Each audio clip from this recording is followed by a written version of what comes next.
आप सबको मैं हरियाणा के यशस्वी मुख्यमंत्री जी की तरफ से, अपनी तरफ से आप सबको राम राम बोलती हूँ। आज मुझे इस पावन अवसर पर आप सबके बीच में आकर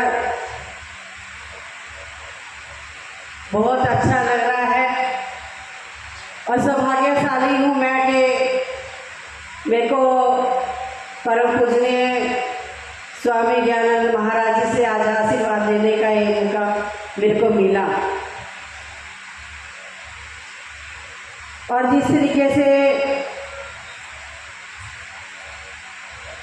परम पूजनीय स्वामी ज्ञानानंद महाराज जी श्रीमद् भगवत गीता के संदेश को सुनाकर, समझाकर हम सबके जीवन में एक नई दिशा दे रहे हैं, हमारा मार्गदर्शन कर रहे हैं। हमारी भारतीय संस्कृति और परंपरा की सबसे बड़ी विशेषता यही है कि यह आध्यात्मिक और जीवन एक दूसरे से जुड़े हुए हैं। जब हम गीता के बातें ही नहीं मिलती बल्कि जीवन के सही ढंग से जीने की प्रेरणा भी मिलती है। श्रीमद् भगवत गीता वे हमें सिखाती है कि हमें अपने कर्तव्य को ईमानदारी और निष्ठा से के साथ निभाना चाहिए। गीता का सबसे बड़ा संदेश ना करो। हम इस एक बात को अपने जीवन में अपना लें और जीवन की बहुत सी परेशानियां अपने आप हमारी कम हो जाएंगी। आज की भागदौड़ की जिंदगी में हम सब कई प्रकार के तनाव और चिंता में रहते हैं। ऐसे समय में गीता का ज्ञान हमारी मानसिकता जो शांति देता है, हमें जो मन को सुकून देता है।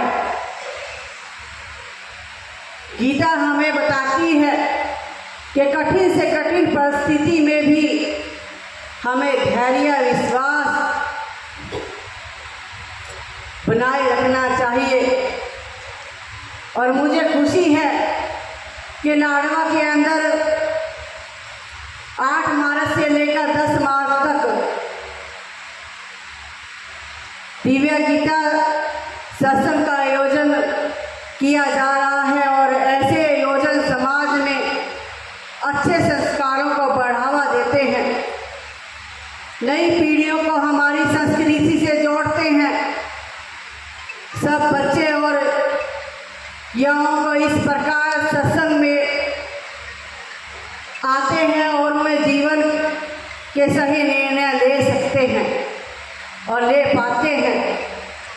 हमारी संस्कृति में हमेशा से सत्संग का महत्व रहा है। सत्संग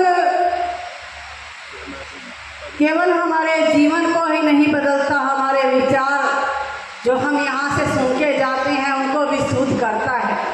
हम लोग भी फील्ड में रहते हैं और अलग अलग कार्य हम लोग करते हैं। जब हम सत्संग के अंदर आते हैं तो हमें अलग ही सुकून मिलता है। और आज मैं आप सबके बीच में आई हूँ।